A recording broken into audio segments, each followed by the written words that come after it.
test match. India have won the series. They're going to get back for two. India at home. Lords goes wild. Hello and welcome to 81 All Out podcast. This is Mahesh at Corner. In this episode, we are going to continue our Street Cricket Chronicles series. We started with Delhi, we moved to Karnataka, then Bengal. We come back down south again to my home state of Tamil Nadu. Like we did with Bengal, we're going to look at Tamil Nadu from the perspective of two different cities, from Chennai and Coimbatore. To talk about the perspective of Chennai, I've got my fellow 81 All Out colleague, Ashoka Rao with me. Welcome back, Ashoka. Hi, Mahesh. Good to be here. Good to be part of the podcast again. Thank you. And to talk about Coimbatore, we've got a very special guest today. Very glad he had agreed to join. We've got the Tamil Nadu wicketkeeper Narayan Jagadeesan with us, who's also part of the Chennai Super Kings squad, and a man who scored 100 in every season of his first-class season so far for Tamil Nadu. Thanks, Jagadeesan. Thanks a lot for joining us. Yeah, it's a pleasure to be here. Okay, let's set the scene now. In fact, it'll be a great place for Jagadeesan to start giving us a little bit of a background about the street cricket in Coimbatore. And can you give us a sense of the imagery and the scene and the kind of plays that you played in and the kind of people that you played with? I think to begin with, most of my street cricket and my tennis ball cricket started during my school days. So basically, I used to just play cricket with my friends, and they were pretty competitive, and we used to play every lunch period. And also, supposing we get a PT period or free period, we always used to play cricket. So that was one way where I started playing tennis ball cricket. Is that your first introduction to the game, or that was just what you did in school and you were also going for some formal coaching and stuff like that? No, to be honest, I started playing tennis ball cricket only after I started playing proper cricket ball. So my formal introduction to my cricketing career was, it was only because of my dad, and he was the one who took me to an academy called GCT in the beginning. So I joined when I was about 7 years old. So that's when it started for me. That was the beginning of my career. And as time went by, I played a lot of tennis ball cricket, and some moments in all these tennis ball crickets were really cherishable. And that's how it all began. Usually, like someone like Ashwin, for instance, talks about how competitive his growing up tennis ball cricket experience was, and subsequently when he started playing more formal sort of structured cricket, a lot of that competitive instincts helped him in the formal cricket as well. So it's very interesting to hear that you had the formal experience first and then the informal experience. In that sense, do you find it sort of liberating to play in an informal setting with just tennis ball with a bunch of guys who do not take cricket as seriously as let's say you would, or your colleagues in the formal setting would? I think for me, when I started playing cricket ball, I think it was only because I loved the game. And especially when I moved on to tennis ball, it was nothing but to, just express myself over there, because I had nothing to lose playing a tennis ball game with my friends. It was simply just to, enjoy my time with my friends, and also, create a lot of memories. Obviously, back in school, we were really close, and, we just played a lot of tennis ball cricket just for fun. That's it. But when it came to cricket ball, it has always been serious. And yes, it's a very competitive world. But at the same time, it's not like the tennis ball cricket where you can just go play for fun. Every session you do has got to be a purpose in it. And you need to try and improve each and every session. So that's the difference between tennis ball and cricket ball, what I've experienced. Okay. Can you give us a little bit of a picture of let's say the kind of plays that you played in? Was it always a full proper ground, or did you play on the roads, in the streets with weird, wacky rules, with weird dimensions? The first ground which I went to was a college named GCT. So that ground the dimensions were proper in that, but at the same time, all the dimensions were proper in that. And obviously you didn't have a lot of grass over there. The outfield was just very muddy, and every time you put on a pair of whites, it's not going to be used again because it becomes so dirty over there. So that was the kind of ground we used to play in, and that's how we started. I mean, because especially being in Coimbatore, we weren't privileged to have a ground which had, been covered with grass all around. So we had to, play our cricket on mud, and we also had to, endure a lot of injuries because of the ground. So that is something which actually toughened each and every people who actually started playing cricket with me, and especially me, because being a wicket keeper, you always need to move and dive. So that was the kind of ground I started playing in, and obviously as time went by, and once you start playing for the state team, that's when you actually go see a ground which is grass covered, and that's probably the first experience I got playing in a good grass ground. I have a question there. Was wicket keeping your natural choice? Is that something that came to you, and therefore you decided to be there, or was that an inspiration from someone else, or is that something that happened incidentally? I mean, it was definitely not my intentional go-to job, because I used to hate wicket keeping. I think I started wicket keeping only because of my dad, because he himself was a cricketer and also used to be a wicket keeper. So, well, in the beginning, I started bowling, fast bowling, and I was chucking a lot. So I was trying to get it right, but I wasn't able to. So, good thing is that my dad figured it out that I was chucking very early in my career, and he insisted me on being a wicket keeper. So yes, I mean, probably for around 5-6 years, I wasn't enjoying wicket keeping like my batting. It was like, okay, he's made me a wicket keeper, so let me just go catch the ball. I had no interest in doing wicket keeping, but as time went by, I started loving wicket keeping, and I'm so glad, and I'm so happy that my dad made me into a wicket keeper. Oh, fantastic. No, because I also ask it in the context of street cricket, because obviously you're a far more skilled professional than both of us. But as far as I remember, in street cricket, there used to be a premium on the wicket keeping job, because then you don't have to run, and you don't have to cover a lot of ground. You can just be stationary, but that is just within the scope of street cricket, right? Like when you play with friends. So I thought there was some incentive there for you when you started that way. No, but there's also another side to it. Playing a tennis ball cricket, if you're a wicket keeper, you get to bat first. If you bowl first over, I don't think you're going to get batting opening or first down. So that was also one issue over there. Everybody chose to, be a wicket keeper, because I think tennis Yeah. ball rule says that if you're going to bowl first, you're going to bat last. Yeah. Unless you're the captain, or you own the bat and ball. Yeah, that's true. Yeah. Sorry, Ashoka, coming to Chennai, and I found it a little funny when Jagadeesan said that we don't come from a privileged place like Chennai, which is perhaps true if you're a professional cricketer, but for a street cricketer in Chennai, there's hardly any place. So what was your first experience of playing street cricket in Chennai? Okay. For the sake of fair disclosure, let's just say that the only person representing Chennai in this podcast is you. Because when I was like around 6 or 7, we moved near Chengalpet, which I don't think it is fair in the 90s to call it Chennai. So it was not Chennai, definitely. It may be Chennai now, but from time to time I used to visit Chennai a lot, because friends and families used to be there, and we used to play there. And the principal problem was finding a ground, or let's say finding a space where you can have at least a narrow corridor which can be called a wicket, or the pitch. So then you'll have to rely on imagination, because then you can't hit on the off or the on like that freely. Then you'll have to you will have to imagine rules saying that, yeah, I hit that hard, so it's a 2G, or a 4G, or a 6G, or uh, so G's are given, right? Like it is given. If you hit something and it goes into certain direction, and it's a granted or a given a run.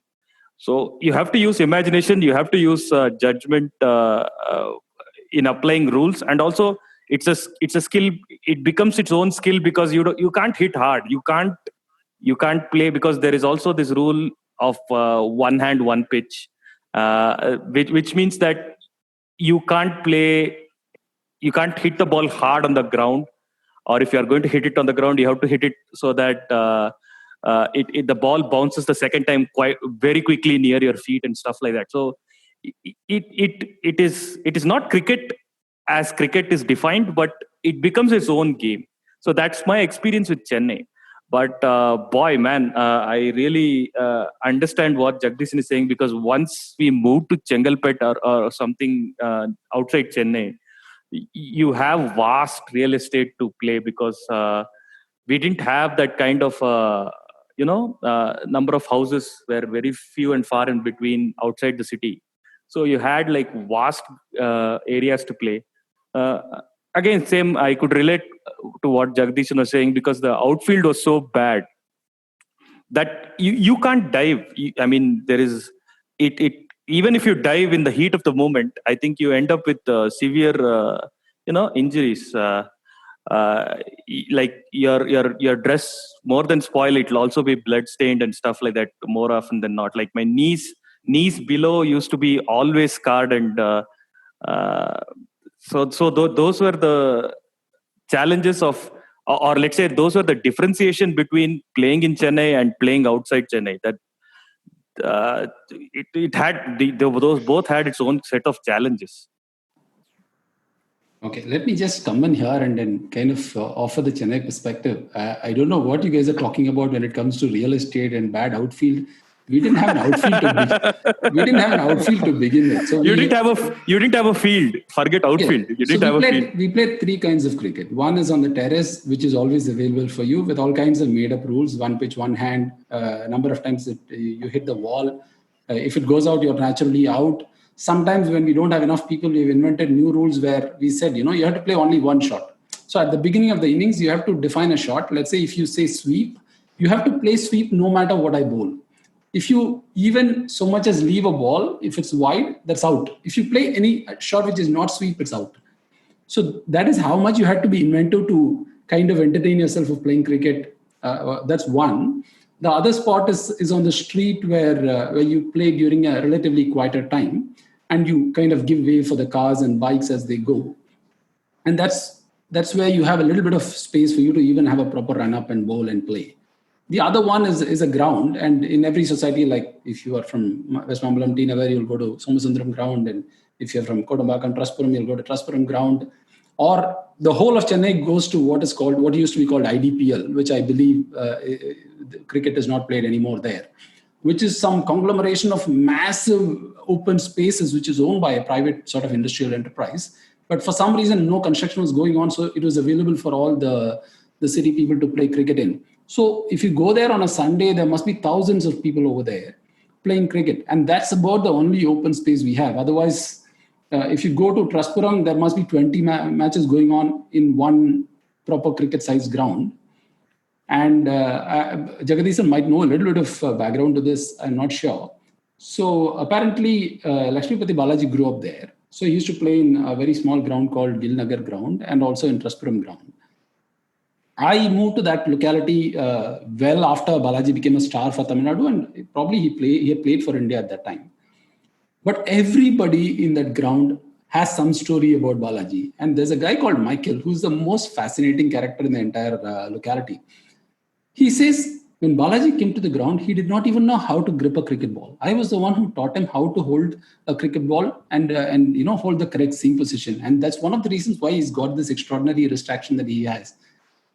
And he went on telling this, and as naive little guys, we used to believe it, right? Till you understand that these are stories that are made up after Balaji became popular. But that really is the most exciting part of our lives, the fact that Balaji played there. Otherwise, we were really struggling to just barely stay alive. Any ball could hit us from anywhere. I might be a mid-wicket fielder in one place and a short leg fielder in another match, but purely by coincidence. So that is how much shortage of space had a say in our everyday cricket lives. So unfortunately, Jagadeesan, I have no sympathy for your bad outfield. No, I totally agree, to be honest. I've had a lot of conversations with Balabai, and yes, he was one of the best tennis ball cricketers ever, I think, in Tamil Nadu. There was there's one incident which I'd like to tell you. There was a match in Belgaum. We were playing against Gujarat. It was a Ranji Trophy game, and I wasn't playing that game. So at that point of time, I was, sitting inside the dressing room, and I was just holding a bat, and I had a tennis ball. I just kept tapping it, and all of a sudden, Balabai came in, and he was like, "Come, let's play for a while," he said. So yeah, again, I was standing in one corner of the dressing room, and he was standing at the other corner, and he started bowling to me in the tennis ball, and I was just standing there and I was just trying to hit the ball, but there was no way I was able to connect the ball because, the kind of variations and the way he was bowling, I had no clue what he was bowling. And I haven't seen him play a lot of tennis ball cricket, but I've heard a lot of people and I've heard Balabai tell himself saying, you know, he was a very good tennis ball cricketer. And many people, they've told me that he was probably the best tennis ball bowler at that time. Probably it was before we got into professional cricket though. Interesting. So what, for someone who was already serious into cricket, apart from the simple joy of probably hitting the ball wherever you want to and not have the pressure of sort of performing or whatever, what else did tennis ball cricket give you in terms of either pleasure or sort of added perspective to your serious cricket as well? When you say that I had no pressure, that's not true actually, because back in school we used to have all these division matches. It was A against B, B against C, and A against C, like that. So all these matches were really important because every people in my class would depend on me. So, there was some added pressure for me saying that, okay, fine, no matter who's going to come at me, I think I have to score runs. If I don't score runs, especially in school, your name is not going to be, really good. They'll start making fun of you saying, oh, he's a professional cricketer, but who can't score runs against, other classmates and other schoolmates and stuff. So it was really pressurizing for me. And I think each and every time I went on to bat, although I wasn't taking it very seriously, but I had the pressure of, not getting out, but at the same time scoring a lot of runs and making sure that the team wins. Interesting. So have you ever felt depressed after failing at a tennis ball match in school? Saying, what am I doing? Have. Okay. I have, yeah. So as I said, again, I don't really, give a damn when we play against ourselves. So, but during all these division games, there were a couple of times where I went there and, I got out in single digits. So those were the times I felt really low saying, shit. Obviously, I think I've practiced more than them and I think I'm more skillful than them, but yet I just got out so early and, I felt really bad for myself saying, okay, probably this is not what I should be doing over here. I should be, showcasing myself to be on a different level over here. That's something which I always thought after getting out in division matches. So did you have anybody making fun of you? Probably, because naturally you're used to playing cricket in a certain way, like for instance, going back and across if the ball is short and stuff like that. In tennis ball cricket, nobody does anything like that. You just hit through the line. So were you ridiculed for playing cricket the proper way, that you couldn't make the transition as much as the rest of them expected you to be? Well, to be honest, there were people who made fun of me, to be honest. It was, I very well remember the one incident, there was one house team match. Obviously, it was not tennis ball. We played using a cricket ball. So it was against two house teams. I was playing for Tigers and there was another player named Rohit Rao. He happens to be my closest friend. So he was playing for the Lions team. So that game I went in and, I did score a lot of runs that game too on my defense. So I got about 65 of 18 balls or something that game. But the 19th ball I got out to him. So he's not someone who plays cricket regularly. Just Chuma comes and plays because, people forced him to play all those matches. And he's also a good cricket lover. So he just wanted to Chuma play those matches. So while playing those games, I got out to him. And till date, I think he makes fun of me, saying that I'm someone who actually got your wicket. So why don't you, talk to someone else and not me and stuff. That's fine. That's getting out. But in terms of your technique and the style of play, which is, I'm very sure is not how a typical cricketer who grew up playing tennis ball plays. Yeah, definitely not. I think being a cricketer who's taken it as a profession. I mean, when I go and play tennis ball cricket, you see a lot of tennis ball cricketers play with the horizontal bat. That's probably, especially when they spin the ball, the best way to hit the ball is using a horizontal bat. But whereas the kind of cricket which I'm playing, I think we are more reliant on playing with a vertical bat. So especially when I was playing against good tennis ball bowlers or something, I found it very difficult because I personally feel that a tennis ball cricketer who's especially a bowler can be a very good bowler with the cricket ball, but a batsman who's really been playing a lot of cricket ball cannot adapt to tennis ball because it's totally a different ball game altogether for the batsman, I feel. So I think batting wise technique changes for both. Interesting. Talking of bats, it's a repeating theme in our street cricket chronicles. I'm guessing that it's probably not a typical experience for you, going by your narrative so far. But typically, the bats that we use for tennis ball cricket, Ashoka, you can actually pinch in here. I'm sure it'll be a similar experience for you. Is that it is nowhere near what a proper cricket ball bat looks like, right? The kind of bat that you would have played with. Absolutely not. Is fairly useless for playing in tennis ball because tennis ball needs a fairly light bat that you can just swing around, right? Dude, do you remember in the 90s that Boost and Bonvita used to give a free bat when you buy a... You remember it, right? That is the bat that we had.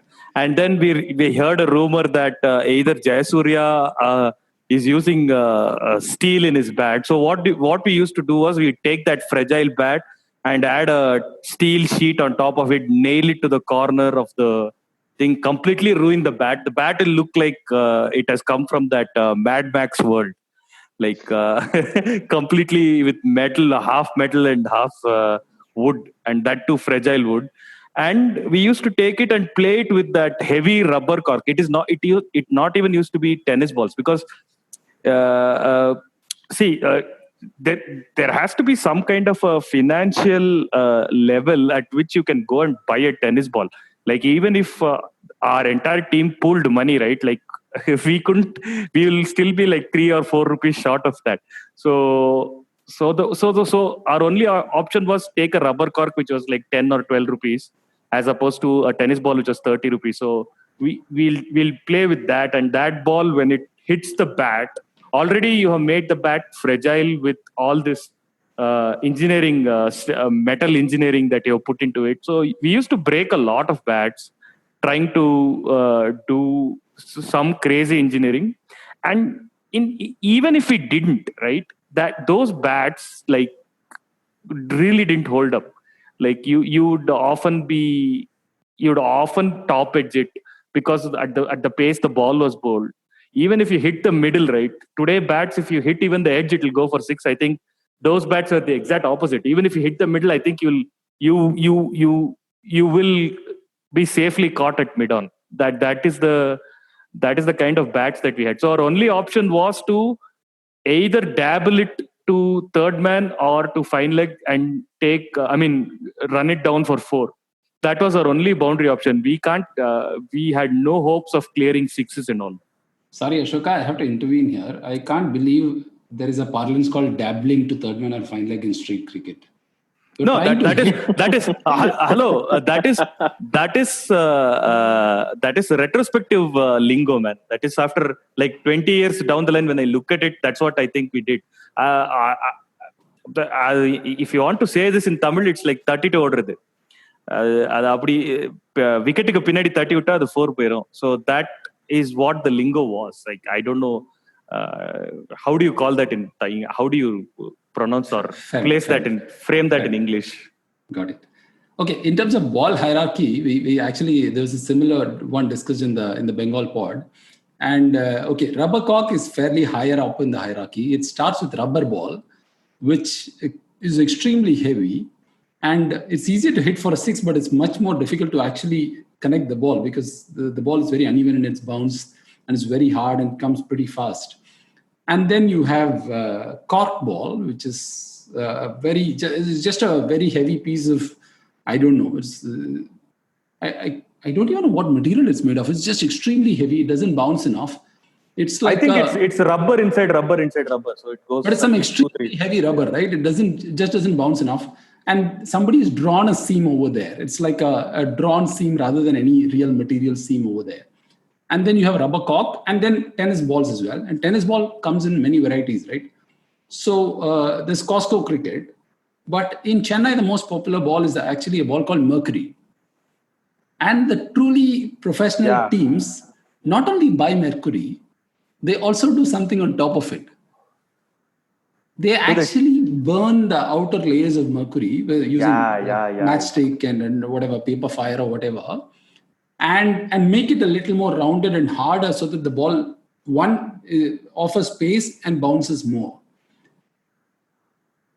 So typically, if you are playing for a serious tennis ball team which talks about cricket every week and which is looking forward to a Sunday match from Friday itself, they are the people who will buy a few mercury balls and keep it burnt already so that the ball is match ready going into it. And bat, like you mentioned, when you start off, of course, you buy these Boost Malto or whatever bats. And then once you go to fairly serious tennis ball level, there are these extremely light bats. I can't even believe those bats offer you the sense that you're holding on to something. They're so light. And if they're remotely heavy, what these people do is they chop off the mid segment on the back of the bat to make it lighter. And the entire point of that bat is to just swing it. Either you hit a 4 or a 6, or it catches an edge and goes somewhere and you run. Yeah. So the serious bats are reserved for bet matches. It is not reserved for. No, those serious bats are also this, right? Bet matches, for instance. For some of us, right? Especially when we are young, we are caught in the straddling of two worlds, right? One, you start off playing tennis ball cricket and you also want to play that. At some level, you also have this outside hope of trying your hand at serious cricket. Like Jagadeesan mentioned, you play for your house, you play in school, you play for your zonal, interzonal district matches or whatever. So in your cricket kit, you have the tennis ball sort of cricket bats as well as the cricket ball cricket bat. And sometimes it's very tempting to carry your proper cricket bat to the tennis ball match. Nobody takes your bat to play, right? You will feel like everybody will queue up to pick your bat and play. Nobody touches it because those guys know that this bat doesn't work for tennis ball cricket. Yeah. That's why at least in the 90s, though we adore Sachin, the really useful role model for us for at least street cricket was Azhar, because the bats used to be lighter, right? So the strokes that were there were like plonk your foot across the line and like try to dab it this way or that way. So that used to be far more helpful to us. Like obviously everyone tries to emulate Sachin and. Sorry, can I do one humble brag here? Yeah. So I spent a little bit of my childhood. But please understand that we have an accomplished professional sitting here. I'm sure I can afford to humble brag for this even in front of him. No, to be honest, I'm learning a lot of things right now because I really did not know that, they used to burn the rubber and stuff, because I'm learning a lot of stuff. No, this used to be all like street cricket used to have its science of its own. Like it was not verified by it. Half of it is, or 90% of it is fake news, as we call it. Yeah, go ahead. Talking of Azhar's bat, I spent a very small amount of time of my childhood in Delhi. I was there for 3 years. And I was fairly active in the street cricket scene over there. So there was a group with which we play cricket every Sunday. In that, one of the guys was this hyper posh guy who owned one of the big hotels in Delhi, Le Royal Meridien or whatever. And he knows Azharuddin personally well. And he's this show-off guy. So for this local tennis ball match, he brought along a bat that Azhar had gifted him. So I had the fortune of playing with an actual Azharuddin bat. And trust me, while we've read all kinds of reports about how that's the lightest bat in professional cricket, for a tennis ball cricket, that is extremely heavy. No tennis ball cricketer worth his salt is going to use that bat. Okay. Point taken. But this guy used to tell me that that's the bat in which Azhar scored the 100 against South Africa in Eden Gardens, where he scored the 5 boundaries of Klosna. I don't know how true that is. For the longest time, I used to believe it, but then I realized it may not be true. I don't want to stick to that story, but part of me believes that was true. Obviously, there are different specifications for two different cricket balls. I think for cricket ball, when I used to play, at least back in the school, in colloquial terms, they used to be called as the Mahu bat. So basically, it wasn't made of wood. It's more of like there were bats which was like more of plaster of Paris or something like that. So bats were of that thing. And supposing if somebody wanted to get a bat that was really made of wood, they would always prefer the Kashmir willow. Nobody was willing to get the English willow to play tennis ball, because all the English willow bats were also a bit more expensive than Kashmir willow. Like there was a big margin between Kashmir and English willow. So for all I know, all people who used to play a lot of tennis ball, they always preferred the Kashmir willow or this marble bat. Me playing a lot for the amount of tennis ball cricket I've played, I still prefer the marble bat, because I feel that is more powerful while playing the tennis ball cricket, or even rubber ball. And when it comes to cork ball, I think obviously people go for Kashmir willow. So are you saying you played with cork ball? I'm very curious to learn this. Yeah, I have played a lot of cork ball. Like obviously, it was during the beginning of my career. So stitch balls were pretty expensive at that point of time. Supposing if I had to go play with a friend, for some reason I really don't understand why this was a mental thing for each and everyone.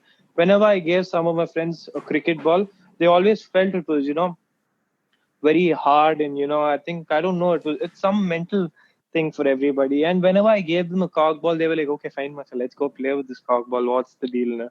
I've never understood the thing between that. People always prefer the cork ball more than the cricket ball, whereas I feel the cork ball is much harder, and I think it hurts a lot if you get it's extremely painful, right?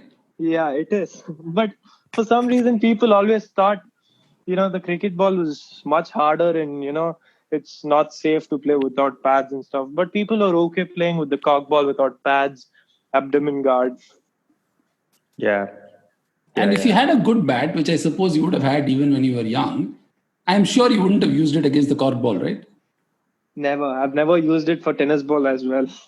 Tennis ball, I understand. Cork ball, it can break the bat, right?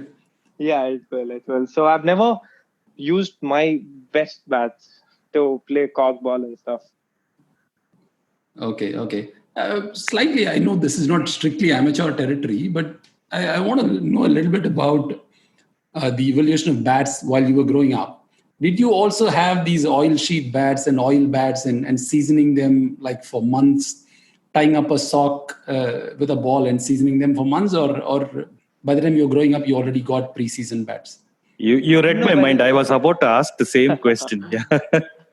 I think by the time I started playing cricket, we got a lot of bats which were, seasoned, but not like the bats you get right now. I mean, when I started playing cricket, it was always when you get a bat, you need to use the bat, again, putting it in a sock or playing hanging ball and stuff. I think you had to season the bat for about a week or something, and you had to use your hammer to keep hitting the middle edge and stuff. So that was the way it started, and the evolution was such that right now the bats which I get, I just put a fiber tape and I just go and play no matter what the ball is. Even if it is a new ball, I'm okay playing with it.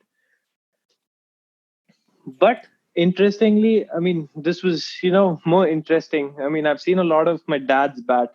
So all those bats right now, the bats are literally white in color. But back in the days, I think the bats were literally brown in color. The famous SG bat, which had Sunil Gavaskar's name on it. So those bats were brown in color, and the way to season those bats were literally you had to put some oil on top of it, and then had to keep it, then again season it. So it was a longer process. So this is the evolution which I've actually seen. Okay, so your dad must have kind of reminded you quite often about how privileged you are to live in this generation where you can pick up a bat from the shelf and just go and play a match, right? That's He must have very true. spent months preparing a bat ready for the match.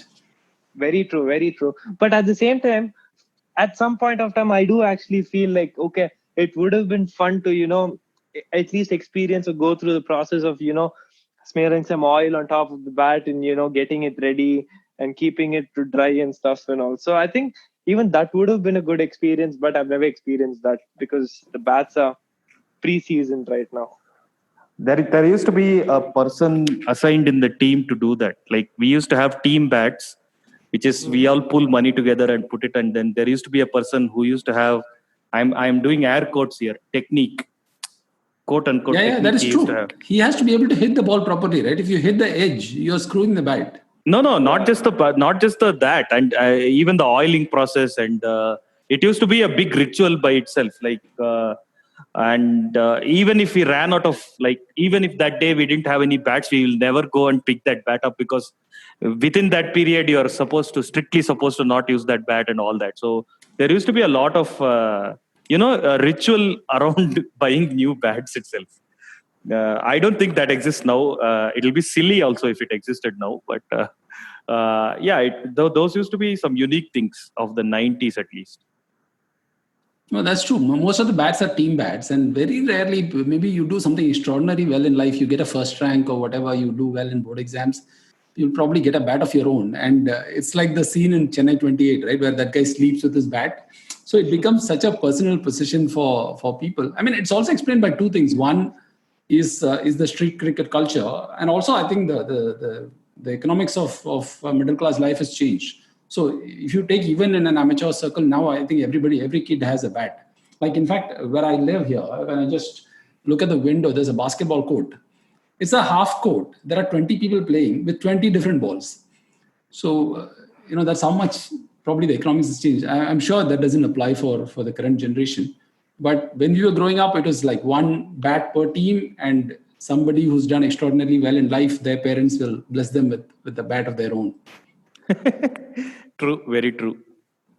So have you ever played what is called the sodukku ball or not? I have. I mean, Bala bowled that to me, and I was like, how do you even bowl that?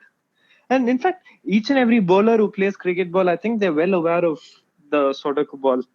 You see a lot. I can never bowl that, but everybody is well aware of that ball. Yeah, but it comes out very differently in tennis ball. I know, like for instance, someone like Ashwin picked it up from tennis ball, and we had Vijay Bharadwaj talking about it, that there were similar, it's a different term in Kannada, but essentially the same ball. There were similar bowlers in local tennis circle, tennis ball cricket circle in Bangalore as well. But it comes out extremely differently when they bowl it at tennis ball. Like a carom ball, if you as a batsman, you play it like, 100 balls, then after that it becomes easier for you to pick. But this, the one with tennis ball, because you can literally crush the ball, right? You can, in cricket ball, you can't crush it. You can just hold it differently. But here you can literally take the air out of the ball and push it and then release it. Then the characteristics are somewhat different, so to say. That's true. Again, when I bat, when they bowl the ball, it's, as you said, like they actually crush the ball and then they bowl. But you never know what side it's going to spin. I think if I feel it's going to be an off spinner, it's going to go away from me. So if I feel it's going to be a leg spinner, it's going to come on into my body. So I really had no clue, and even now I don't have clue how to play that. But interestingly, so when we had a TNPL season going on, we always had, during our off days, we always had these tennis ball matches with the team. I played for the Dindigul Dragons. So our team, there were a lot of tennis ball cricketers in that team. So there was one cricketer named Nataraj Jayaprakash. He also went on to play for IPL and stuff. So he was batting and I was also batting. So Nataraj is someone who actually bats number 11 in cricket ball. And in tennis ball, and I'm an opening batsman. So that's the difference I can tell you right now. So while playing tennis ball cricket, again, as usual, I went opening and, Nataraj came and one down. So there was another bowler in our team who was really an expert in tennis ball cricket. So the way he was bowling, I had no clue how to hit the ball. So all of a sudden, Nataraj walks in, and somehow I just, happen to be the non-striker. And all of a sudden, you see this number 11 batsman thrashing him right, left, and center, no matter how he was bowling. So again, yeah, I feel it's again practice in the way you play. For people who have actually lived playing their life playing a lot of tennis ball cricket, I think it becomes an habit. And again, the sodukku ball is not something which the bowlers can also easily escape from to a professional tennis ball cricketer. But for professional cricketers, I think sodukku ball is something which they'll never figure it out. Do you think so? Now you have told us two instances where the mindset becomes a principal factor transitioning from street cricket to professional cricket. So, do you think that there is a barrier to move across, which is slightly difficult? If you start playing street cricket and tennis ball cricket for a while, how big of a step is it from there till, let's say, basics of professional cricket? I think there is a lot of difference. I mean, people who actually played a bit of cricket and who are well aware of their game, they actually go and play a lot of tennis ball cricket because they are well aware of what they need to do in a proper professional cricket match. But for people who are aspiring to become professional cricketers, all my coaches and many of the senior players also tell them not to play a lot of tennis ball cricket because like how I mentioned, a batsman, he plays a lot of horizontal bat shots. In tennis ball cricket, there's very minimal chances of you striking the ball perfectly when you play with a vertical bat. So for someone who's growing up and who's just learning about the game, people don't advise them to play a lot of tennis ball cricket. But for bowlers, I don't think so. Bowlers, they actually go and play a lot of tennis ball cricket. But for batsmen, even I personally think it takes a lot of toll. Is that relevant even for T20s as well? Let's say a T20 specialist batsman. Do you think that tennis ball cricket might be slightly counterproductive for that batsman because of the mindset issue and also the nature of ball hitting itself? 100%. I think. I mean, there's also there's also an advantage in this. So, being a tennis ball cricketer, when it comes to cricket ball, obviously the ball is much harder, and the behavior of the ball also changes a lot when it comes to a proper stitch ball. But when someone has got the flow of a tennis ball cricket, which is horizontal, and it's something where you need to generate a lot of power from your core rather than timing. So people try to hit the ball. So if people are really well known with that flow, I think it comes in very handy at times. If you see someone who you can actually attack and he's got that flow, even your miss hits are going to go for a big six. So I've seen a lot of players also benefit from tennis ball cricket. But for players like me, I'm not someone who plays with horizontal bats. So it's a difference. Like hard hitters, I think the flow helps them hit bigger sixes. But for a batsman like me, and let's say since Abhinav Mukund was there in your show, for a batsman like Abhinav Mukund, I don't think that is going to play a huge role. And also, there's another thing. I wouldn't say no if I get the opportunity to have that bat flow as well. You see a lot of players like Chris Lynn and stuff. Every time they hit a six, or the way they bat, it's like literally baseball. They play with horizontal bats. So that's also something. And you see the biggest hitters of the game hit with horizontal bat. There are very few people who hit big sixes with vertical bat. But again, if I get a chance to improve on my horizontal swing, I wouldn't say no. But at the same time, I'm not going to do this by compensating, saying, okay, let me practice a lot of this and vertical, but we'll just leave it. So that's not the way I'd prefer. I know you use some terms like stitch ball, for instance, which I was very curious about. And also you mentioned rubber ball in between, and you've certainly played with cork ball. Can you give us a sense of what are the unique local parlance that you use in Coimbatore, which is not even, let's say, used in Chennai, for instance? Shit, unfortunately, I've not played a lot of cricket. Like that's why I really have no not idea. necessarily in tennis ball cricket, even in like whatever cricket you played in structured cricket, like stitch ball, for instance. I don't think they call it stitch ball in Chennai, right? They call it cricket ball or leather ball or whatever. Like we did a similar episode with Delhi and Bangalore and then Calcutta as well. And they all have different terminologies in the sense like a 2G that we call 2G is called 2D in Bangalore. It's 2 declared, not 2 granted. Okay. So and chucking is called manga. That I think is like in Delhi, it's called batta, for instance. Is it called manga in Coimbatore as well?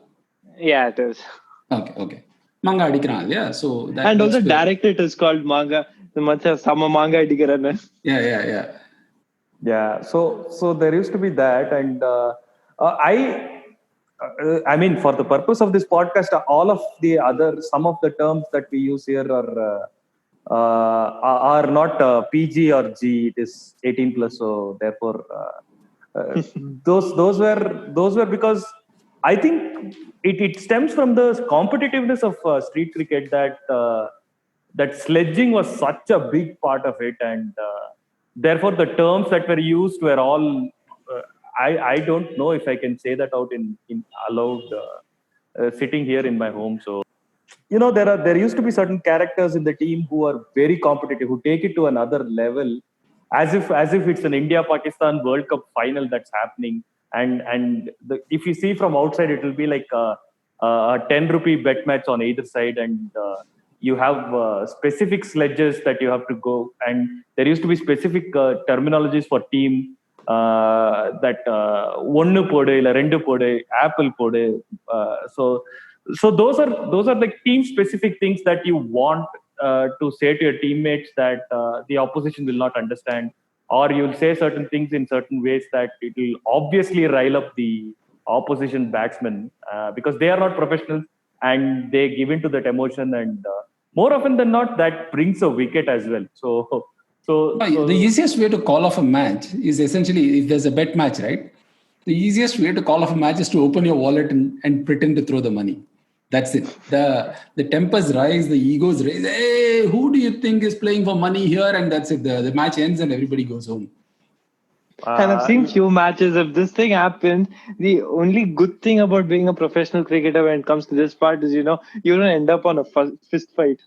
There are so many incidences where, I've seen a lot of fist fights when you play tennis ball cricket as well. 80% of all the matches that I have played in streets, especially if it is bet match, right? It doesn't matter what the denomination of the it True. doesn't matter at all. It is just like once money is involved, even if it's a 50 paise both side match and there's 6 people each side, because it's 6 people each side, you have to borrow some fielders from the other side. Even if they're doing their best, you always say that, you always complain saying no, he's playing for them. Yeah. So most of my lingo around cricket are, I think they are pretty standard from what they use in the rest of Tamil Nadu, but some of them are, like unmentionables. That's what I can say. Mahesh, you can be the nice guy here and say the mentionable ones. Well, the mentionables are the standard one, right? Aditail, Osi Gaji, Sodukku. Like they don't call it right arm pace, right? They call it right arm face bowling. It's not pace bowling. Right? So stuff like that. In terms of the other thing that I want to touch upon, I'm not sure how much of an experience Jagadeesan would have had this. Like we just mentioned, what is the most common sort of cause of conflict in a local match, right? The ones that I can readily remember. The most amount of conflict I've seen for the most absolutely useless rule in local cricket is that the bowler is expected to tell the umpire which side of the wicket he's bowling from. And the batsman doesn't care. The batsman has no pretension that he wants to know whether he's bowling over the wicket or around the wicket.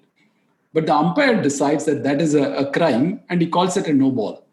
So, and you can't just go say right arm over, right? It is such an obsession that 4 fielders from the team will come and tell the umpire, hey, he's bowling right arm over the wicket. I've told you. And then the guy gives a no ball saying he didn't say it. That happens in every match almost that I have played in. I don't know why it matters, but it happens in every match. Is that something that you experienced, Jagadeesan? Yeah, I have actually. I mean, telling the umpire, when all the cricket players on the field have so much ego when it comes to tennis ball cricket, I think the umpire has got a lot more ego when it comes to this matter. He needs each and every specific from the bowler, what he's going to do, from where he's going to bowl and stuff.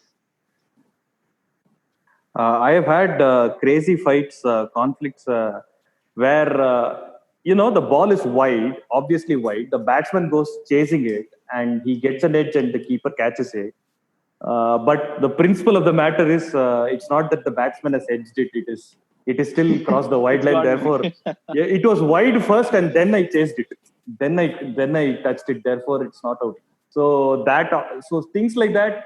It is ridiculous, but in that moment, it felt like a very principled fight that you have to fight.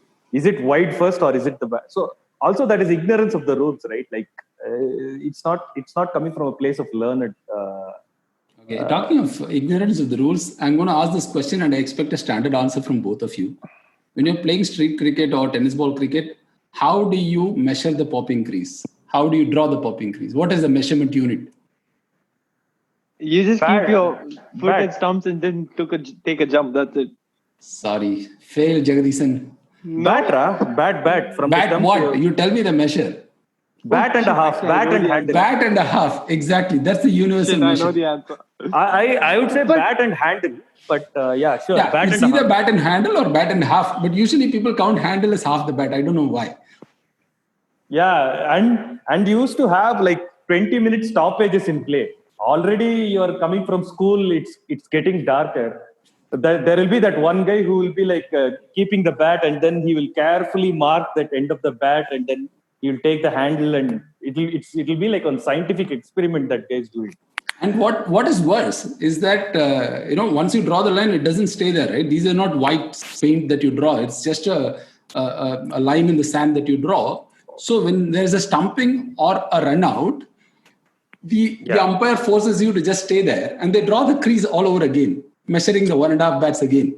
Yeah, and then it will be like a forensic science. Like they will see so when you ground the bat and you drag the bat in, so the bat makes the ridge, right? And they will start measuring from where the ridge started and what was it. They'll start replaying. It will be so. We had more stoppages in street cricket matches because everything used to be on panchayat scene and.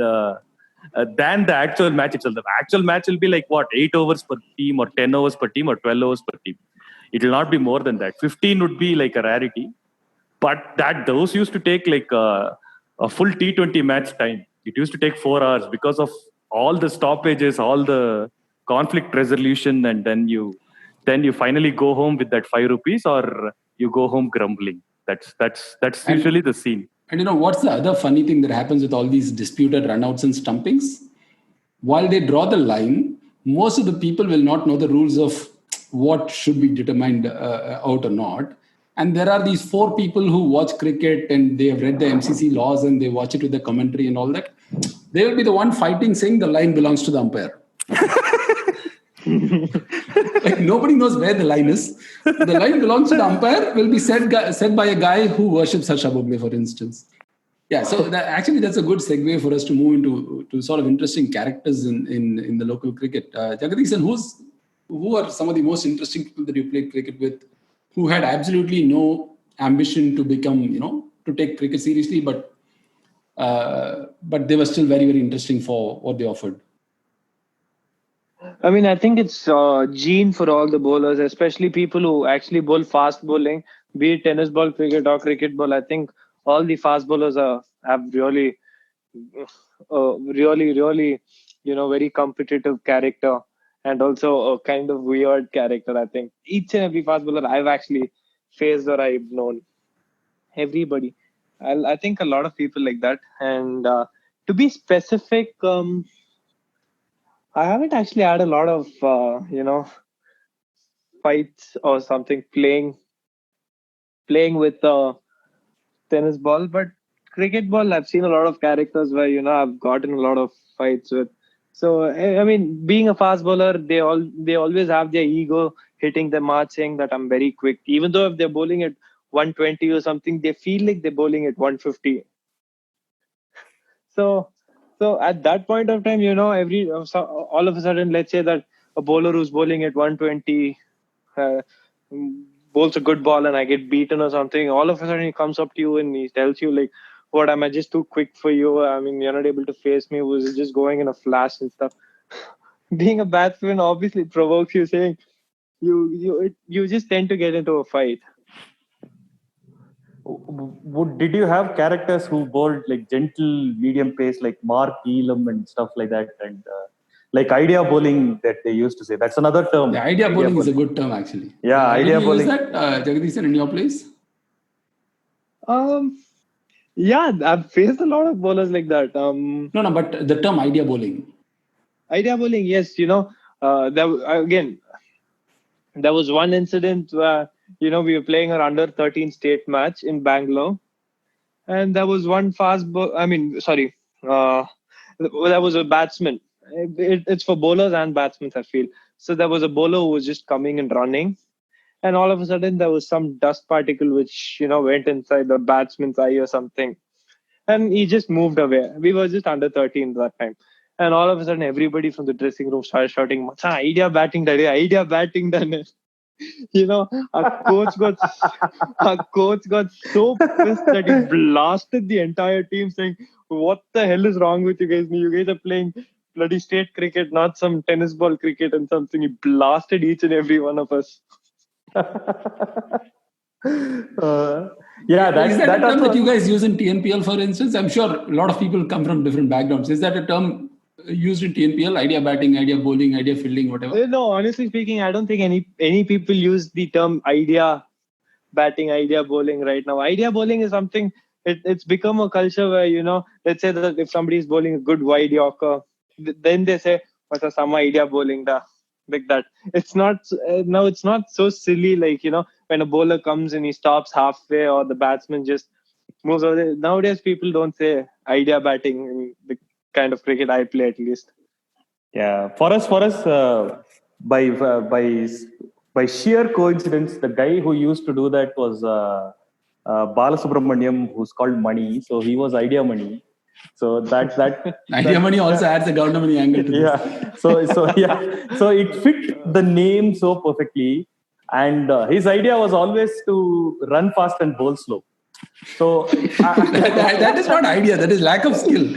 No. That the point is he used to bowl pace, and then his slower balls were called idea because at that point in time the gauge of like the pace of the ball, you don't have that skilled players who can connect it, right? Who can't wait a fraction of a second and then whack it. So you go with the flow. You get a slower ball, you scoop it up. So that he became the idea money of the team. Yeah. So that brings us to another term as well that we missed. Like idea money will bowl tough. Tougher bowling.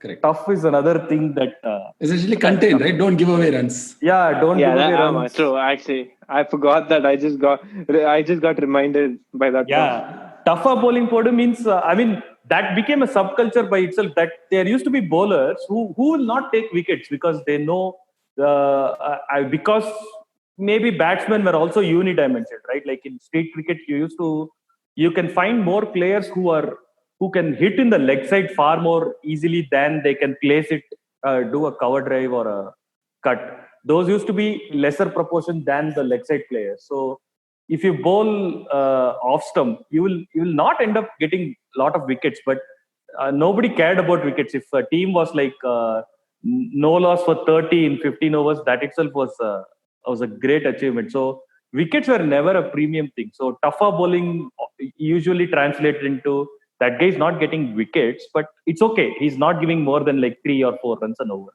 That's cool. So there used to be that idea money is also used to be a tough bowler for us. Okay. Talking of characters, I must elaborate on this guy called Michael that I mentioned earlier passingly. So he goes around telling everybody that he taught L Balaji how to bowl. And he was, this was a time when Balaji was really bowling beautifully in Pakistan and then subsequently in the return tour of Pakistan and India. And so there was a match that we were playing in IDPL. And we were, I was not involved in that game at all. We were playing in a different place, like far away. Like you had to literally take a bike and go around like for 10 minutes to reach our place. So there was a match going on in Michael's team where he was bowling the last 3 balls, 18 runs required. And some kid hit him for 3 sixes, right? Like the word went around in entire IDPL, and anybody from Chennai can really relate to this because IDPL is a massive vast of land. And everybody in that massive vast of land came to know of it because Michael is so notorious for all his stories and all his sort of fatherly advice. And the whole IDPL was celebrating for this.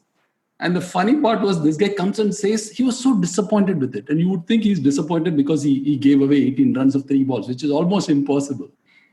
But he was disappointed because the batsman played all the wrong shots, it seems. Seriya aadlappa, enna shot aadran?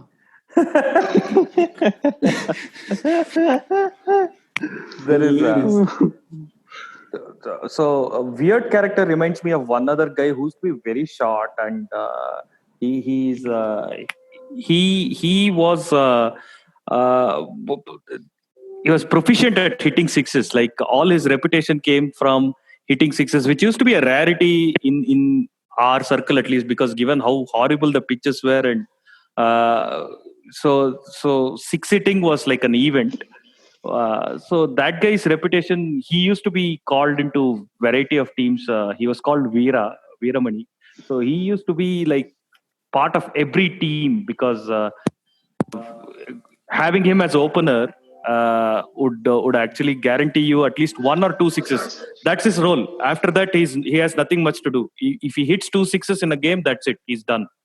And so that was a weird character, and he has a very specialized, like, even if he would, his modus operandi is either dot balls or sixes. So swing at everything until you get out. If you connect 3, that's it. You're done for the match. And you can as the baseball term, you can be rotated out. So that was a very weird and specific character. I have not since seen that, or maybe there are characters like that, but he used to be a singular character at that point in time. And at the same time, to be honest, I think when you guys are talking about all these weird characters, right? There was an incident where I actually faced a guy. I mean, it was not about the character, but it is technically weird. Technically. So this guy, he comes onto the field and, he bats, he holds the bat. Generally we just hold our bottom hand with our right, and our bottom hand is right and our top hand is left, right? So this guy comes into bat and, he's got his bat ulta. Like he's got his left hand down and his right hand top. And all of a sudden we just started laughing, saying, dude, what's he doing, man? I don't think he's ever played cricket and stuff. And he happens to be the biggest six hitter I've ever seen, I think, especially in a tennis ball cricket. So that was really technically weird, and I was really astonished by looking at that. So even this, actually, I think it comes in as a character. Like you've actually not experienced anything like this, and all of a sudden when you see someone holding a bat ulta and him hitting the biggest sixes out of all, I think that was an eye opener as well. So switch it way before KP did it. Yeah. And switch it as the default. Yeah, it's not even switch it. It's a normal hit with it. Switch grip, I guess. Switch grip, I guess. Idea grip. We should call it idea grip. Idea grip. Okay, so from there, we'll probably move on to the most popularly imitated cricketers I mean, you could probably talk about early growing up years, irrespective of where it was. It may be in your academy or in your school matches. But who were the cricketers most popularly imitated when you were growing up? I think it's always been Sachin Tendulkar, Rahul Dravid, and Ricky Ponting. These were the 3 cricketers who we've actually idolized, and we've tried imitating them a lot. And for all the left-hand batsmen, I think it was Brian Lara. Everybody was just trying to, have a backlift like him, where literally the bat went 360 degrees for him. So these were the main players, and I happen to be a very big fan of Ricky Ponting, and even now at times in the nets I try imitating him, with that small jerk, and then the front foot pull shots. It's so graceful to watch him bat. So personally, I've tried copying a lot of Ricky Ponting and a bit of Rahul Dravid, but a lot of players have tried copying Sachin Tendulkar. Okay, was it just the batting, or do you also copy the mannerisms? Like, do you spit on your hand like Ponting does? And it's actually been the mannerism as well. But being a wicketkeeper, I've never been able to spit on my own hands, and I think that's one of the best things I can actually do. Being a wicketkeeper, if not being a fielder, you actually need to touch everybody's spit to shine the ball and stuff and all. So that is one good thing which I feel has got perks with wicket keeping. And I'm pretty sure even you people, when you had played, you would have obviously tried to copy Sachin Tendulkar's mannerism, where he used to spread his adductors a bit wide. Yeah. So one other question: since you're a wicketkeeper, are there mannerisms that you pick from, let's say, someone like Gilchrist or Dhoni, or some other keeper that you have picked, not just while playing street cricket, but throughout your career as well? I have. I mean, there have been times where I've actually imagined myself as, Dhoni. Dhoni is someone who can actually cover a lot of distance, especially for spinners, because his structure is also so big that literally a step will cover the sideline as well. So I've imagined myself as Dhoni, and also mannerisms. Yes, I've tried to imitate a lot of Adam Gilchrist. The way he moves and the way he sits. Also, Brad Haddin, the way he sits. His back will be literally, leaning front. And I've tried sitting like that as well. And also, there was another thing where Gilchrist used to do, every time he took a catch or something, he used to just throw the ball up and, have a reverse cup and catch the ball again behind his back. So I've also tried that.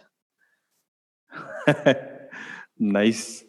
I don't think anybody who grew up playing cricket after Gilchrist came into being will not, sort of imitate Gilchrist in some way or the other, right? Yeah. He was so bustly, man.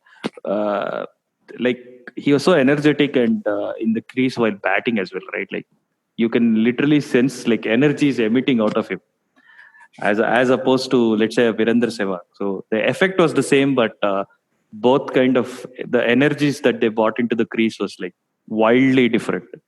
True, when I called you for the podcast, I knew you were quite young, but only now it struck me that when Gilchrist announced himself to the world by playing that extraordinary knock against Pakistan in Hobart in the fourth innings chase, you must have been 4 years old? Yeah, I think. Or probably even less. I think you were born in December, I just realized. So, yeah, probably not even 4. Interesting. So when did you really sort of consciously start following Gilchrist's career? It must have been fairly deep into his career, right? Not deep, actually, to be honest. Since I started wicket keeping, I've always, when you start taking something as a profession, you obviously want to see the best of the people doing the job so that you can get a bit of insight from that. So as soon as I became I turned into a wicketkeeper. It's always been Gilchrist. I've seen a lot of Gilchrist videos, and Ian Ely was someone who I've actually seen at the end. But Gilchrist is someone who I've actually followed since I've become a wicketkeeper. So do you remember like his 100 in Mumbai in 2001, for instance? Do you remember watching it live? I don't remember watching it live, but obviously I've seen the knock. Okay, fair enough. I think this is all benefit of the YouTube and now that we have a lot of footage available on outside on the internet. I think that has also helped a lot of cricketers more than also like lay people like us. Without any doubt, a lot. I think for all aspiring cricketers to know the kind of cricket all these legends play, a lot of credit has to go to the media, I guess, like media platforms like YouTube. Fantastic. Mahesh, who do you use to imitate? Don't say Sachin. No, not Sachin. So I was a big Dravid fan. So I was, so funnily, I was the guy who who everybody heckles in the team because, see, being a Dravid fan, my favorite Dravid stroke was actually the non-stroke. It's his classical leave, right? He plonks his front foot forward as if he's going to cover drive, and then he lets the ball go with an exaggerated sort of movement of the bat. I was just so fascinated by it. You're leaving the ball and you take so much effort for it. So that was my go-to shot to imitate. And unfortunately, you can't do that in a 12 over, 16 over match, right? I still try and do that because I happen to captain the team most of the time. So I can afford to waste 2 or 3 balls just for my little satisfaction. But most of the times we do this in the street when we are playing. That's like our net practice, so to say. So that's our imitation sort of playground. And I was imitating Rahul Dravid all the time. And bowling was the real fun, right? We had all kinds of actions in the 90s. There was Waka, there was Shoaib, there was Darren Gough, for instance, who had a very unique action. There was Dominic Cork. I had the most fun imitating actually Mohammad Zahid, who's a Pakistan tearaway fast bowler. He had this phenomenal debut. I think he took a 10-wicket haul against New Zealand, if I'm not wrong. He was bowling blistering pace, And he and Shahid Nazir also came pretty close to each other. And both of them were like 90 miles per hour kind of bowlers. And Mohammad Zahid also had this action, which was essentially a very fast version of Chris Harris. And imagine Chris Harris bowling at that pace and Zahid bowling at this pace. So I had the most fun imitating Mohammad Zahid's bowling action, to be honest. For me, you know that there is a meme called expectation versus reality, right? Like in your mind's eye, there is an expectation that you can do crazy things, and then reality catches up faster. So for me, the utility, the most useful thing, as I was saying, was the other flick from offside to onside mid wicket. That I kind of practiced and somehow got a handle because I'm slightly tall. So that used to help me a lot, at least to get out of strike. And that is as far as bowling, batting is concerned. Bowling, I think I tried. Wakar was great, and even Javagal Srinath had a unique action, right? Like where he used to take both his arms up and then deliver the ball. So, but I found the easiest action for me was Courtney Walsh, and because it was so economical, it was so nice that you can't chuck with that action, and it also helped you a lot to deliver the ball like from wide of the crease to, let's say, off and middle. So whenever I went close to the crease, I used to bowl like crazy amount of wide. So I just stuck to Walsh and Walsh's action. That kind of helped me out in a lot of. Not win matches. My reality bar is like I should bowl 6 balls. It should all be like not wides, and there should not be more than like 5 or 6 runs of that over. So that used to be my success factor, and I used to find these two things: Azhar to get off strike and Walsh to bowl a correct over. Those helped me a lot, actually. That actually sounds very funny, when you say expectation versus reality. Because no, that is the reality for us, like who are that's not very true, right? without any doubt. Without any doubt, it's true for everyone. I feel even now, because I'm not a regular bowler, still I keep bowling a lot. So the funny part is, like, even now, when I was practicing day before yesterday, I was given the ball and I was, bowling with the new ball. So as soon as they gave me the new ball, I imagined myself as, Jimmy Anderson, and I was bowling in this action. So thinking that the ball is going to swing in, swing out, swing, I can literally make the ball talk if I was Jimmy Anderson. But, that was my expectation. But again, when you just go back to the video, you're nowhere close to Jimmy Anderson. Even your action is literally your same action again when it comes. So that's actually funny when you actually see yourself imagine something and do something. So, and after the ball gets a bit old, I feel like getting into a mental state saying that I'm Glenn McGrath and I just need to, keep bowling at one spot. But all these videos, they just show the true colors of what you actually are.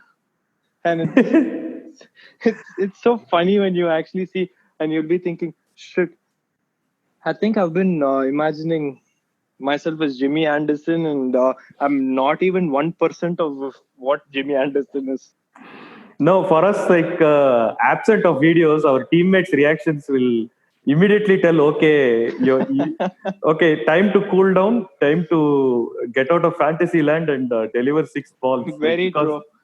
yeah, We so also had this guess the action competition, right? You try to imitate somebody, but you don't tell them. You ask them to guess. And when they can't guess, it just fucking kills your ego, right? That happens so many times. Like it happens even now. Like all of a sudden I'll go into the room and I'll take a bat and I'll be like, "Macha, idu yaarun solra paapona." I'll do something and they'll be literally thinking, "Who is this now?" And I'll be like, "Macha, I cannot be more precise than this." I'll be thinking to myself, and these people will be like, "Hey, what are you talking about? You know, we're close to this player and stuff." And all they eventually they don't guess the player, and after that, when I tell them the answer, they start laughing, saying, "Macha, don't ever try doing anything next time." so for me, interesting thing is the the non-cricketer. My first imitation was a second-hand imitation because my uncle used to uh, like bowl like Narendra Hirwani, right? And even from that was when I was very young. But later I would hear his friends say that he used to have a very good Narendra Hirwani impression, which included the bowling as well. Like the ball will actually spin, so and it will land in the right spot. So I imitated my uncle first. So that is how imitation started. Like because he used to imitate Hirwani a lot, and I used to imitate my uncle a lot, and that's how I think we all come from cricket crazy family. So I think that was my first imitation, and the most hilarious imitation that I've seen is like we all were like when growing up we had India centric obsession, right? Like that's the cricket that we used to see. I remember one of my friends like obsessed with Andrew Hudson. Hudson used to have a like exaggerated backlift, and obviously Andrew Hudson had the skill to live with that backlift and play international cricket.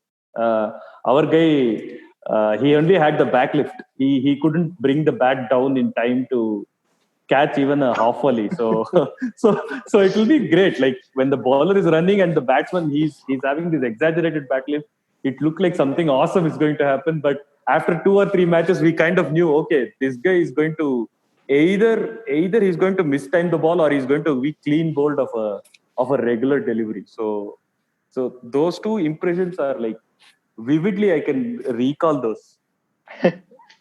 Actually, when you're talking about backlift of Andrew Hudson, I thought there was a good segue to move into the next point, which is about which cricketer do you think would have succeeded, both Indian and international cricketers that would have succeeded in the street cricket scene of your place?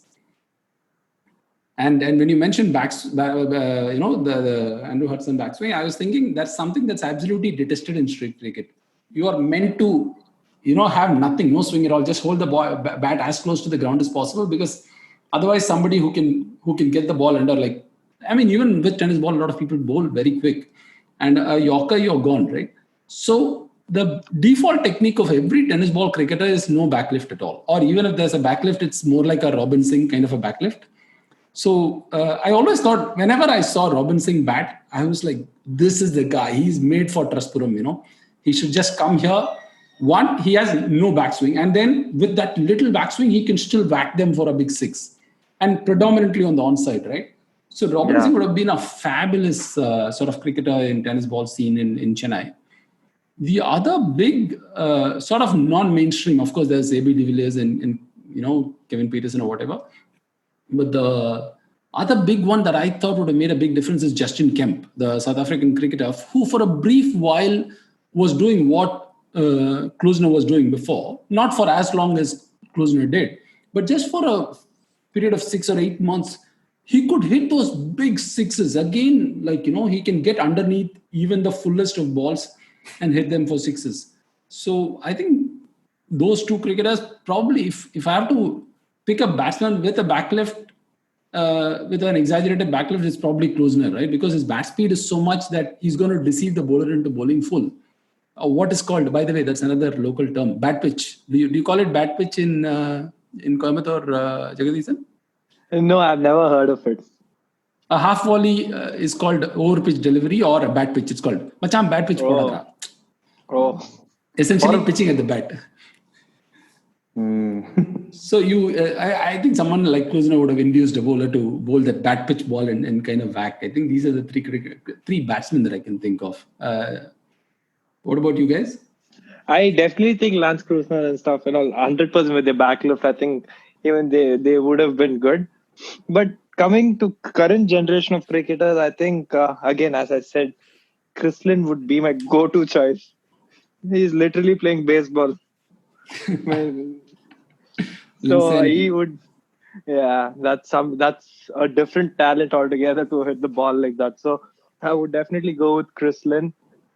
And for some reason, I feel Andrew Simons also would have been good because he was very powerful and, he had a lot of onside shots as well.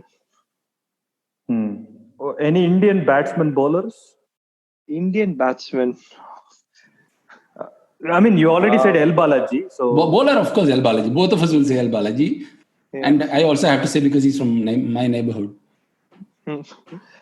Indians, I think, I don't know, man. Batsman, I think Sehwag. Actually, Azharuddin. Without any doubt, I think if the bowler is going to bowl somewhere outside the off he's going to hit you somewhere onto the onside. If someone is going to bowl to your legs, he's going to hit you through the point. So you never know how he is going to be. Yeah. So for me, I think international, I'll pick two people. One is Afridi because that is another term that we had in Tamil Nadu, right? Like Kaatu player, like Kaatu Suttal. So how does that translate? Like slogger. That's what it translated. Yeah. So Afridi used to, I think Afridi can be devastating, man. Because he doesn't have to. He has the power. He doesn't have to biddle or even time it. He just has to swing through the line anywhere, and I think it will clear. So Afridi is one, and I really like Maxwell, man. Glenn Maxwell, I think, would be a great street player, not just for the power. Okay, so you remember that IPL where he was hitting Ashwin left and right? You remember that? I think it was like 2016 or 15. Yeah, I do. So it was because, like, Ashwin being the terrific bowler that he is, he used to set plans for Maxwell, and then he used to leave spaces out where he thought that the ball won't go. Like, Maxwell used to make sure that the ball went right where the field was just moved, right? Like, and he has this unorthodox way. And even in that World Cup match where Wahab was bowling like crazy, Maxwell hit one. I don't even know what that is. He put his the right leg in front and left leg back, and he tried something which is not even a reverse shot. It's a reverse hook shot, which went in front of square or something for a six. I was like, what the hell is that? And so for that kind of audacity, right? I would say Maxwell, Afridi, international. India, I think, sure, I will go with Robin Singh, and I will also go with Sehwag because I generally Sehwag think doesn't. He hits more square of the wicket, and he kind of uses the pace of the ball. He doesn't generate his own pace, right? In the sense, maybe. I don't know. Yeah. I wouldn't pick Sehwag in my team. Let me put it that way. But I'm just going with Sehwag because he's not someone who will actually plan on hitting where to. I mean, he's not someone who actually plans on where to hit. I think his hand-eye coordination is so good that he can actually, get the ball from off to leg or anywhere. There used to be this Hong Kong sixes, man, where Robin Singh really did. That was probably my best show. I mean, I used to literally watch each and every match. Yeah, I think Robin Singh and India once hit like 99 in 5 overs. I think chasing 94 or whatever. I think in that you have to retire after you score 30 or 25 or something. 35. Yeah, and then he did it in 6 or 7 or 8 balls. So So he was fantastic hitter. Okay, now that you've got a proper first-class cricketer and made him talk about street cricket, we should focus a little bit about his first-class career as well. So Jagadeesan, tell us a little bit about your journey from let's say Coimbatore to play for Tamil Nadu. How easy or tough did you find it to be? Because typically, I don't know if it's true or not, but from outsider perspective, it seems like living in Chennai has a certain sort of distinct head start over people from other parts of Tamil Nadu. Did you find that a harder door to knock for you? I think I strongly disagree on that because yes, probably 20 years back or something, it was very dominant in Chennai. But right now, you see so many players from Coimbatore. Like, I mean, I mean, I think district players are dominating right now. To be honest, even in the Ranji Trophy team, you have about like 7 to 8 district players in the team. So, and especially people from Coimbatore, there are so many. I mean, let's say TNPL, that we've got around 25 players in TNPL from Coimbatore. And when you look at Chennai league matches, you've got easily about, I mean, right from fifth division to first division, you've got easily more than 100 players. So there are so many cricketers from districts who are upcoming right now. Yes, it was very Chennai dominant before, a long time back. It was even before, I started my cricket. But this notion was there always because I think City had always been dominating all these combined districts match and stuff. City was hands down the winners against the district team. But I think once my set of people, I mean, my set was probably the best year in Coimbatore. So we started winning a lot of tournaments over here, and it's only because of that I can take this and consider saying that a lot of Coimbatore people have also come up, and it's only because of the way and the brand of cricket we've played. And you see so many cricketers, and because of all these cricketers and stuff, I think even the city for cricket infrastructure, that's developing a lot. So I think districts is at the moment, I think we see a lot of district players more than city players in a state side. But yeah, when it comes to growing as a cricketer, it's always been a very tough task because it's a very competitive world, and you always see people keep performing because everybody aspires to play for Ranji Trophy at some point of time. So likewise, I started my career just playing, going to the academy, playing and stuff, and eventually there was one year where I performed pretty well, and I got into the under 13 state side. So as soon as I got into the state side, that was probably the changing phase in my career, saying, okay, fine, I'm actually pretty good at this. So probably I can actually take this as a profession. So only after playing for state, I think I took cricket as a profession, and I concentrated and I put in a lot of hard work playing this sport rather than going to school, studying. I think cricket, that's when my perception changed. So like as time went by, I was playing for the under 13 state, and after that it got changed to under 14 state, under 16, and under 19. These were the growing years for me, and I think that was one very good season for me in the under 19. So that was the season which actually, got me a lot of recognition. And, I went out to play for the first division league as well that season. Previous year, I was there in the first division, but I didn't get a lot of chances to play. But because of that one good under 19 season, I got to play in the first division as a starter from next year. And I performed pretty well over there. And, like each and every cricketer's aspiration to play for your senior state side, mm, I had the opportunity to play when I was 20. Sure. One, you got an early break, but in terms of, and also that you happen to join a generation where most of them have gone on to do well for themselves, not just for at the Ranji Trophy level, but they've also gone on to represent India. We've had Vijay, Ashwin, Abhinav, and also your wicket-keeping senior Dinesh, Karthik as well. So coming into the team, how did that bother you that you will not get to play all the matches in all the seasons, or you were just happy to get whatever opportunities you were getting?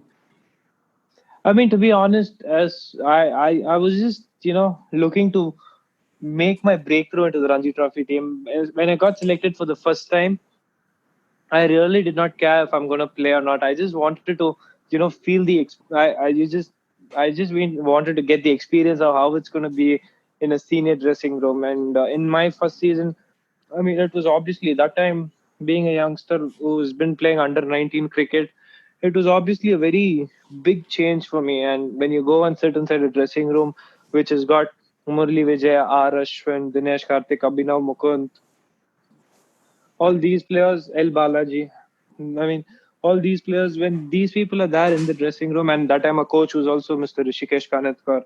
So when you see such personalities in the dressing room, there's obviously a bit of fear. It's not like your age category anymore. You're there in the senior team, and you. I was just trying to get the experience and feel good and feel comfortable with them, because honestly, I was a bit scared to be part of that team, because when you see people like that, you start questioning yourself, saying, "Are you good enough? Can you actually survive in this level?" You've played a lot of age categories, but this is a point in your life where you have a lot of questions to yourself, saying, "Okay, can I play this level? Can I sustain over here?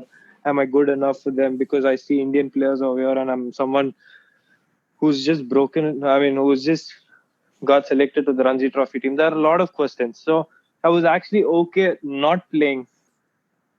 Once all these questions started coming in, and one main question was, am I good enough? The only answer I could get was, by getting a chance. I was okay to be for being. I mean, I was okay to being dropped for, I don't know, 5-6 matches also.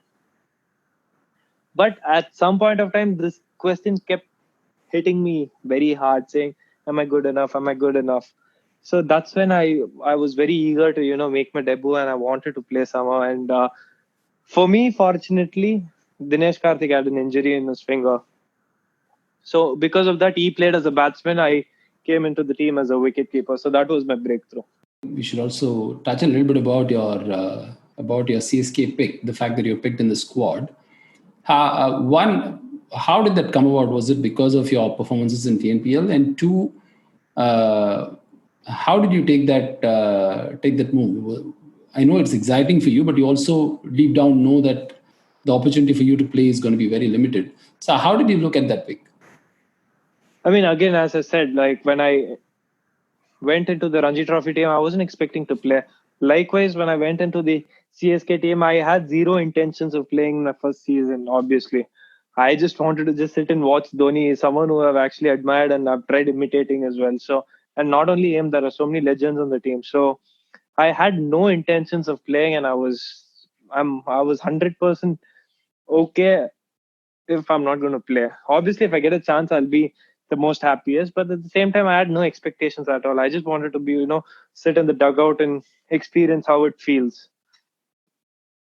Because being a CSK fan, even I've seen a lot of CSK matches live at the stadium. But to be part of the team and sitting next to your favorite player, I think it's, again, a very unreal experience. And as soon as you go in, it's like you just want to, be with them. That's it.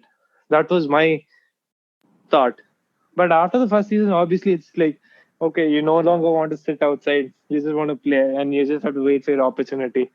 That's the mindset, and that's the change in mindset I had.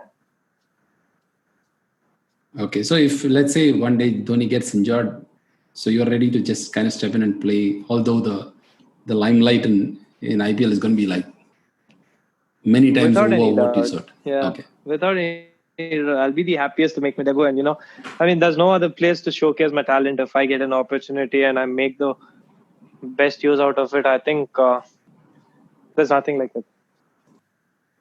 Okay, so between your CSK sort of tenure and your Tamil Nadu tenure in Ranji Trophy, you happen to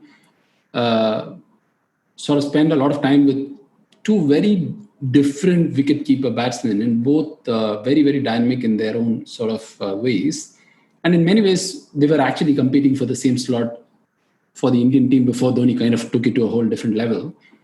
So when you kind of try and pick the brains of, let's say, Dinesh Karthik and Dhoni, what is it that you've learned from them, and what is sort of very different between the two as a wicketkeeper particularly? And I think when you compare Dinesh and MS Dhoni, I think both are different characters, to be honest.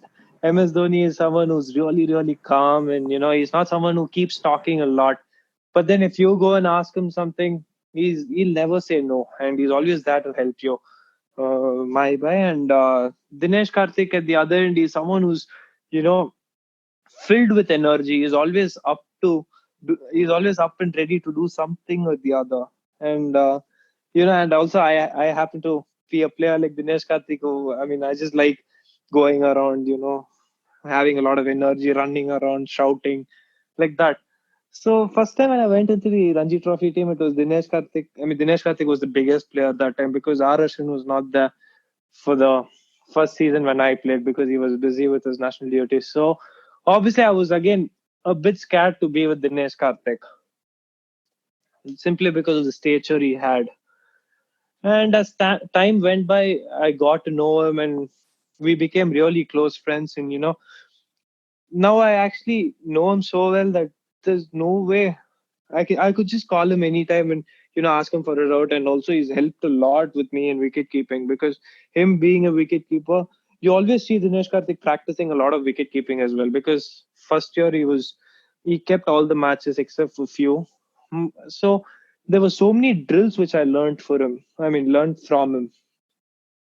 There were so many different kinds of drills which I've never even imagined. And he's again, like I said, he's filled with energy. So he's someone who actually pulled me each and every time, saying, "Come down, Matawa, let's do some drills. Let's do some drills." During a practice session, why do you want to stay idle?